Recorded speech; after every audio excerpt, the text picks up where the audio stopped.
अच्छा, उस्मान ने कहा। हाँ, मैं समझ गया, ये मेरी बीवी के भाई थे, और कौन हो सकता है। तुम्हारा शक ठीक है कि वो दो आदमी जो मुझे गाड़ी से दूर ले गए थे वो मेरे दोस्त हैं और दोनों आर्मी ऑफिसर हैं। वो भी मेरे पीछे पड़े रहते हैं कि मैं तुम्हारे साथ ताल्लुक़ तोड़ लूँ। देखो कैसे धोखाबाज निकले। हाँ, फिर क्या हुआ?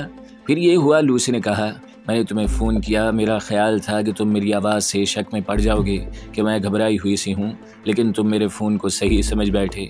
फ़ोन तो हो गया, अब मुझसे पूछने लगे कि अपनी असलियत बताओ।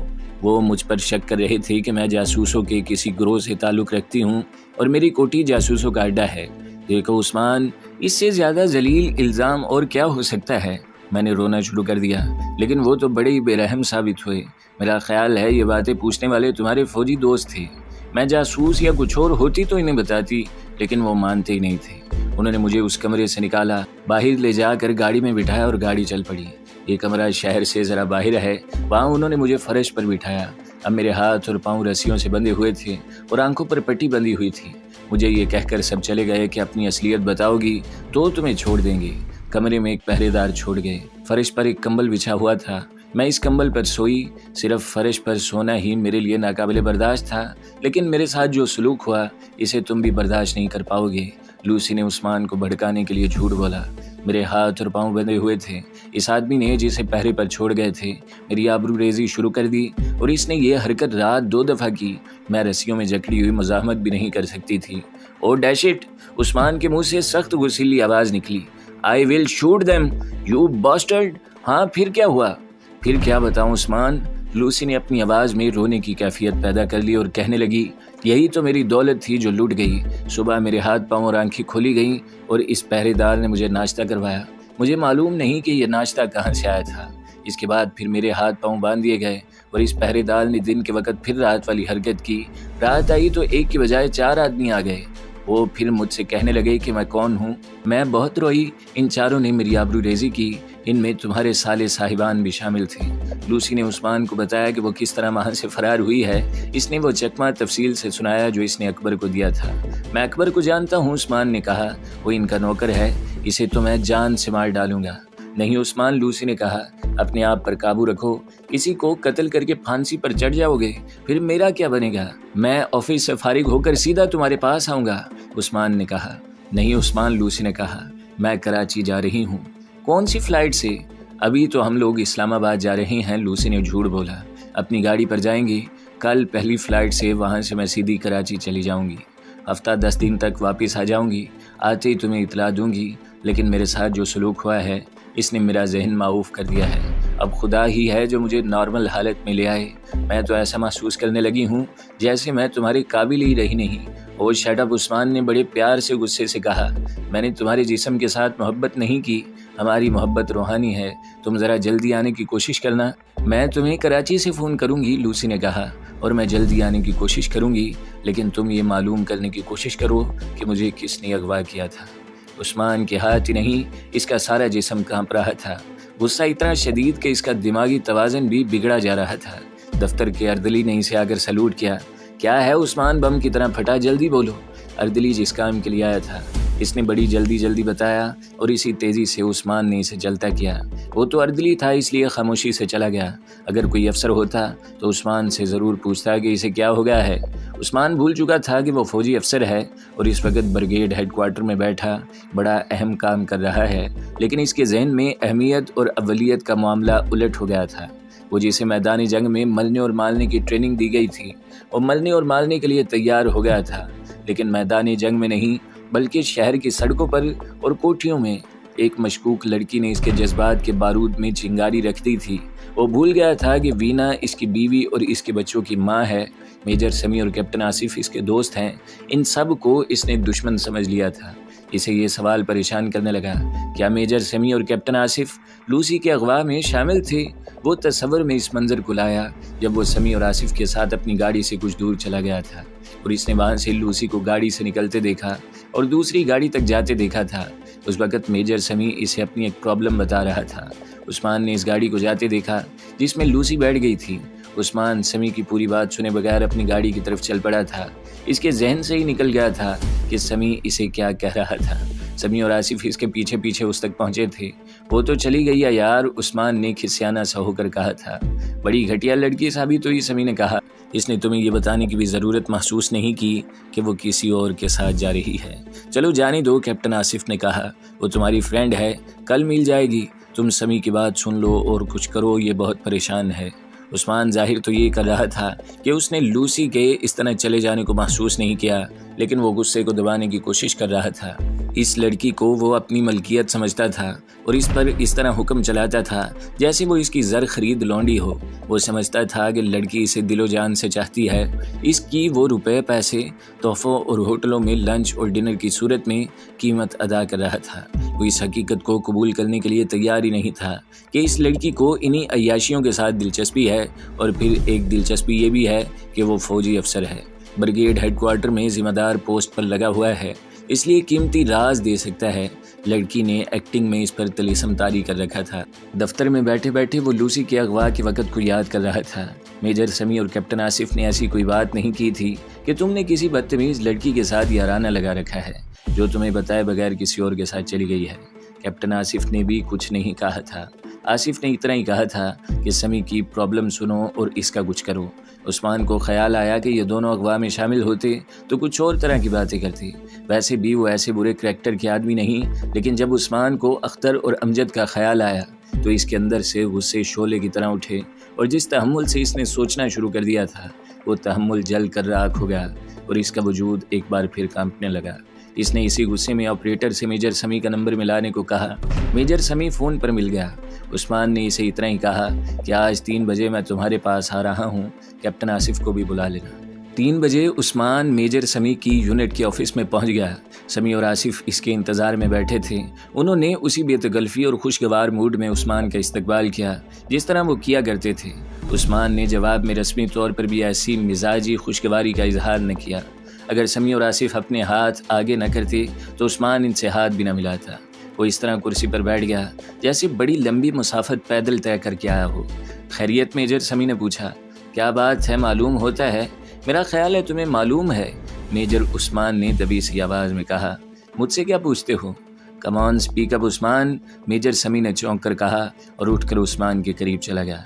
इसके कांधों पर हाथ रखकर बोला, तुमने ये औरतों वाला अंदाज कब से इख्तियार किया है? फ़ौरन इस बात पर आ जाओ जिसने तुम्हें इतना ज़्यादा अपसेट कर रखा है। मेरी फ्रेंड अगवा हो गई थी, उस्मान ने कहा, और वो फरार हो गई है। उसने मुझे फ़ोन पर अपने अगवा की रोदात तफसील से सुनाई है। उसने कुछ ऐसी बातें बताई हैं जो मानने को जी नहीं चाहता। वो बातें हमें बताओ, कैप्टन आसिफ ने कहा। अगर हमारे खिलाफ कोई बात है तो वो भी बताओ, मेजर समी ने कहा। हमें अपना नहीं तुम्हारा गम है। मैं तो तुम्हारी सूरत देखकर परेशान हो गया हूँ। वो कहती है कि इसके अगवा में तुम दोनों भी शामिल थे, उस्मान ने ज़रा झिझकते हुए कहा। वो कहती है कि तुम मुझे उस रात सिर्फ इसलिए मेरी गाड़ी से दूर ले गए थे कि लूसी को अगवा किया जा सके। फिर उसने तुम दोनों पर यह इल्ज़ाम लगाया है कि तुमने और इन 2 आदमियों ने जो इसे गाड़ी में बिठा कर ले गए थे इसकी आबरू रेज़ी की है, और तुम मान गए, समी ने कहा। वो झूठ नहीं बोला करती, उस्मान ने कहा। ये तुम कहते हो, समी ने कहा, लेकिन मैं अपने और आसिफ के डिफेंस में कुछ भी नहीं कहूँगा। सिर्फ ये कहूँगा कि इस लड़की से हमें मिलवाओ। देखो उस्मान, तुम्हारी बदनसीबी ये है कि तुम एक मशकूक करैक्टर की लड़की की बातों को सच मान रहे हो और हम जैसे दोस्तों पर शक कर रहे हो। ये एक ट्रेजिडी है जिसका असर सिर्फ तुम पर नहीं बल्कि तुम्हारी बीवी और तुम्हारे बच्चों पर भी है। तुम्हारी अज़दवाजी ज़िंदगी तबाह हो चुकी है और जहाँ से तुम्हें रूहानी मुसर्रतें मिल सकती हैं वहाँ के दरवाजे तुमने अपने हाथों बंद कर दिए हैं। तुम एक तसव्वुराती जन्नत में चले गए हो, कैप्टन आसिफ ने कहा। यह हसन बिन सबा वाली जन्नत है। तुमने इस जन्नत के किस्से पढ़े हैं? हसन बिन सबा ने एक बड़े वसी गार में या ऐसी ही किसी बंद जगह पर यह जन्नत बनाई थी जिसमें सिवाय पत्थरों और गलाजत के और कुछ भी नहीं था। इसके अंदर इसने ऐसी जड़ी बूटियां रखनी थी जिनकी बू इस बंद जगह पर फैल गई थी। वो लोगों को इस जगह में बंद कर देता था। इस बू का असर ये था कि उस आदमी के तसव्वुरात बड़े ही हसीन हो जाते थे। हर आदमी अपने आप को शहजादा समझ लेता था, यहाँ तक कि इसे ये धोखा होता था कि इसने शाहाना लिबास पहन रखा है। ये बदकिस्मत लोग कंकरियाँ और गलाजत खाते थे, लेकिन तसव्वुरों में इन्हें ये मुर्गन ग़िज़ाएँ लगती थीं। इन्हें बड़ी ही हसीन, दिलकश और जवान लड़कियाँ मिलती थीं जिनका हकीकत में कोई वजूद नहीं होता। ये लोग अंदर ही मर जाते और इनकी लाशें घसीट कर बाहर फेंक दी जाती। तुम मुझे ये किस्से क्यों सुना रहे हो? उस्मान ने उकताहट के लहजे में पूछा। इसलिए कि ये लड़की तुम्हें ऐसी ही एक जन्नत में ले गई है, कैप्टन आसिफ ने कहा। اس نے تمہیں اس دنیا کا حسین ترین آدمی ثابت کر دیا ہے، اور یہ کہ تمہارے بغیر وہ زندہ نہیں رہ سکتی، اور سکندر اعظم کے بعد تم ہو جو ساری دنیا کو فتح کر سکتے ہو۔ ہوش میں آؤ عثمان، یہ باتیں بعد میں ہوں گی آصف، میجر سمیع نے بڑی سنجیدگی سے کہا۔ ابھی میں یہی کہوں گا کہ اس لڑکی سے ہماری ملاقات کراؤ۔ وہ کہتی ہے کہ وہ فرار ہو کر آئی ہے، کیپٹن آصف نے کہا۔ میں اسے اغوا کرتا ہوں اور اسے عام سے مکان میں رکھوں گا جس کی کوئی سیکیورٹی نہیں ہوگی، وہاں کسی آدمی کا پہرا بھی نہیں ہوگا۔ لڑکی سے کہوں گا کہ فرار ہو جاؤ، میں دیکھوں گا کہ وہ کس طرح فرار ہوتی ہے۔ نہیں آصف، میجر سمیع نے کہا، یہ فضول باتیں ہیں، میں لڑکی سے ملنا چاہتا ہوں۔ اس نے ہمارے اتنے عزیز دوست کے دل میں ہمارے خلاف ایک غلیظ شبہ ہی نہیں ڈالا بلکہ تاثر ڈال دیا ہے کہ ہم اس کے دشمن ہیں۔ وہ کراچی چلی گئی ہے، عثمان نے کہا، اسے آنے دو، لیکن یہ تو مجھے یقین ہے کہ اس اغوا میں میرے دونوں سالے اختر اور امجد شامل ہیں۔ وہ اغوا ہوئی ہی نہیں، میجر سمیع نے کہا، وہ تمہارے دل میں تمہاری بیوی اور اپنی بیوی کے بھائیوں کی نفرت اور دشمنی پیدا کر رہی ہے، اور تم اپنی بیوی اور سالوں سے انتقام لینے کے موڈ میں آ گئے ہو۔ سیدھی بات ہے میرے بھائی، تم بہت بڑے دھوکے میں آ گئے ہو۔ فوری طور پر تم یہ کرو کہ ٹھنڈے ہو جاؤ اور ٹھنڈے دل سے غور کرو، ایسا نہ کر بیٹھنا کہ گھر جا کر بیوی اور اس کے بھائیوں کے گلے پڑ جاؤ۔ کوئی پرابلم ہو تو ہمیں بتاؤ۔ عثمان کے ان دونوں دوستوں نے ایسی ہی کچھ اور باتیں کر کے عثمان کو ٹھنڈا تو کر لیا، لیکن وہ ٹھنڈا ہوتا نظر نہیں آتا تھا۔ وہ اٹھا اور آہستہ آہستہ چلتا باہر نکل گیا۔ میجر سمیع اور کیپٹن آصف کو معلوم ہو چکا تھا کہ لڑکی فرار ہو گئی ہے۔ انہیں اختر نے فون پر بتا دیا تھا اور یہ بھی بتایا تھا کہ اکبر کے گاؤں جا کر بھی دیکھا ہے۔ اکبر گاؤں نہیں گیا۔ میجر سمیع اور کیپٹن آصف اس فرار پر حیران نہ ہوئے۔ انہیں پہلے ہی شک تھا کہ یہ لڑکی کوئی معمولی لڑکی نہیں۔ اب انہوں نے عثمان کا رد عمل دیکھا اور یہ سنا کہ لڑکی ان پر آبرو ریزی کا الزام لگا رہی ہے، تو ان کی اس رائے کی بھی تصدیق ہو گئی کہ یہ لڑکی کس قدر خطرناک ثابت ہو سکتی ہے۔ آصف یار، میجر سمیع نے کہا، اس لڑکی اور اس کے رنگ کو تو شاید ہم پکڑوا ہی دیں، لیکن عثمان کی ذہنی حالت دیکھ کر مجھے اس کا غم لگ گیا ہے۔ یہ تو خطرناک حد تک انتقامی کارروائی کر گزرے گا۔ اسے کس طرح اپنے کنٹرول میں لیا جائے؟ یہ کہتا ہے لڑکی کراچی چلی گئی، آصف نے کہا۔ یہ تو اچھا ہوا ہے، سمیع نے کہا، اسے جانا ہی تھا۔ ہم جو اسے کہتے رہے ہیں کہ اپنی اصلیت بتاؤ، اس سے وہ انڈر گراؤنڈ ہو گئی ہے۔ میرا خیال ہے اب وہ عثمان سے کبھی نہیں ملے گی۔ ان کا نوکر بڑا ہی کچا نکلا، کیپٹن آصف نے کہا، وہ بھی لاپتہ ہو گیا ہے۔ نوکر کو تو اچھی خاصی رقم مل گئی ہوگی، میجر سمیع نے کہا، وہ اب واپس نہیں آئے گا۔ سمیع اور آصف دفتر سے نکلے اور ایک دوسرے سے رخصت ہو گئے۔ عثمان ان دوستوں سے رخصت ہو کر اپنے گھر چلا گیا تھا۔ اس پر خاموشی طاری تھی۔ وینا نے 2-3 بار پوچھا کہ خیریت تو ہے، عثمان نے ہر بار پھیکی سی مسکراہٹ سے ٹال دیا۔ وینا کو معلوم نہ تھا کہ اس خاموشی میں کتنا بڑا طوفان اٹھ رہا ہے۔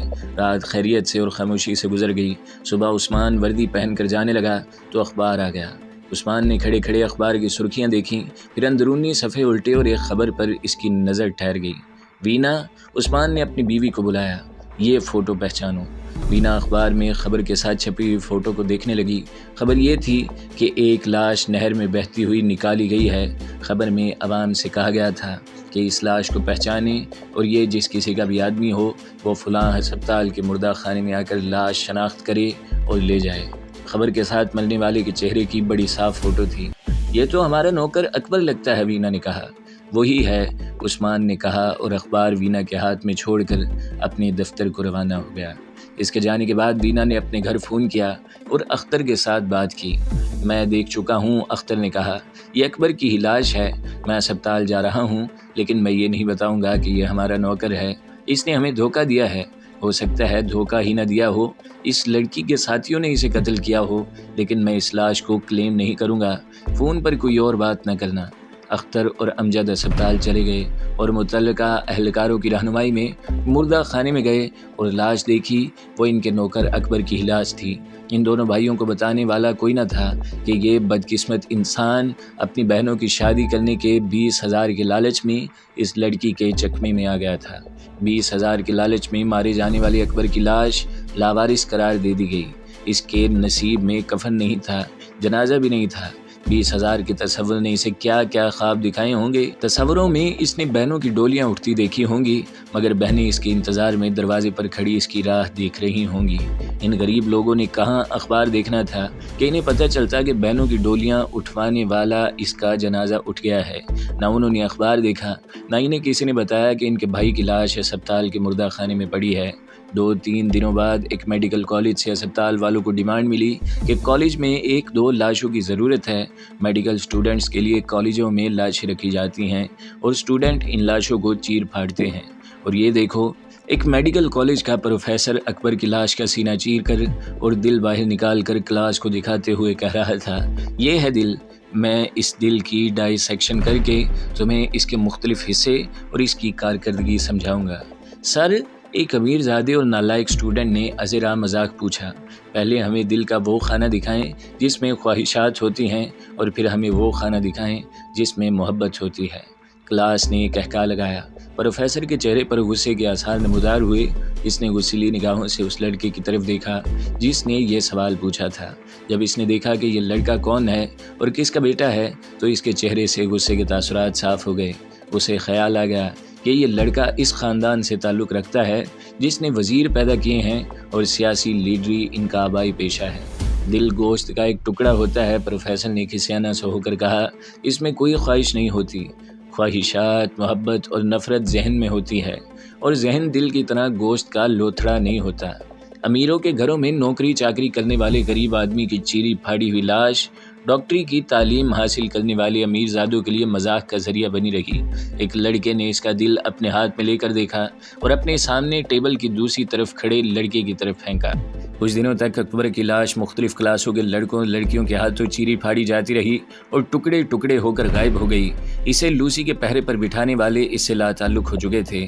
अगर किसी को इसका गम था तो वो इसके माँ बाप और इसकी बहनें थीं, और बहनें अपनी तमाम तर उम्मीदें इस भाई से लगाए हुए थीं कि वो इन्हें इज्जत से घर से रुखसत करेगा। इन्हें बताने वाला कोई ना था कि वो तो खुद ही इस दुनिया से रुखसत हो गया है। सगीर को एक खुफिया कमरे में आज़ार आसानी के अमल में डाला गया था। इसने कुव्वत बर्दाश्त का ऐसा मोजज़ाती मुजाहिरा किया था कि इसे अजियतें देने वाले भी हैरान थे। लूसी का हवाई जहाज़ जब कराची एयरपोर्ट पर उतरा था तो इस वक्त सगीर इस खुफिया कमरे में बेहोश पड़ा था। ज़्यादा देर नहीं गुजरी थी कि वो होश में आ गया। सबसे पहले इसके मुंह से जो अल्फाज निकले वो ये थे कि अल्लाह मेरे साथ है, अल्लाह ही मेरी मदद करेगा। 2-4 मिनट बाद एक आदमी कमरे में दाखिल हुआ।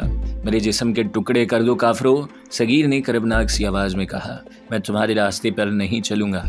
उठो यार, उस आदमी ने दोस्ताना से लहजे में कहा। हूँ तो मैं भी हिंदू, लेकिन मेरे हाथों तुम्हें कोई तकलीफ़ नहीं पहुँचेगी। इस आदमी को सगीर पहली बार दिख रहा था। आदमी ने साफ अल्फाज में सगीर को बता दिया था कि वो हिंदू है। मुझे आज पता चला है कि उन्होंने तुम्हें यहाँ रखा हुआ है, हिंदू ने कहा। मुझे इन लोगों पर बहुत गुस्सा आया। साफ बात है मेरे दोस्त, तुमने हमारे लिए जो काम किए हैं वो हमारा और कोई एजेंट नहीं कर सका। इस लाइन का जितना तजुर्बा मुझे है इतना इन लोगों को नहीं जो तुम्हारा ये हाल कर रहे हैं। हम देख लेते हैं कि जो आदमी एक बार इनकार कर दे वो दोबारा हाथ नहीं आता। अगर हाथ आ भी जाए तो ख़तरनाक साबित हो सकता है।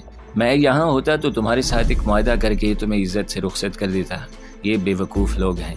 इस हिंदू ने दरवाजे पर जाकर किसी को आवाज़ दी और कहा कि एक गिलास गर्म दूध और कुछ खाने के लिए फ़ौरन लाओ। इसने सगीर को सहारा देकर उठाया और कुर्सी पर बिठा दिया। फिर इसने कमरे में रखी हुई एक तपाई सगीर के आगे रखी। यूँ मालूम होता था जैसे दूध, फ्राई अंडे और टोस्ट वगैरह पहले से तैयार रखे हुए थे। ये सब चीज़ें सगीर के आगे रख दी गईं। लो मेरे भाई, हिंदू ने सगीर से कहा, ये लो नाश्ता कर लो। अब तुम्हें कोई नहीं कहेगा कि हमारे साथ रहो। मैं तुम्हारे साथ 1-2 बातें करूँगा, फिर तुम वापस चले जाना।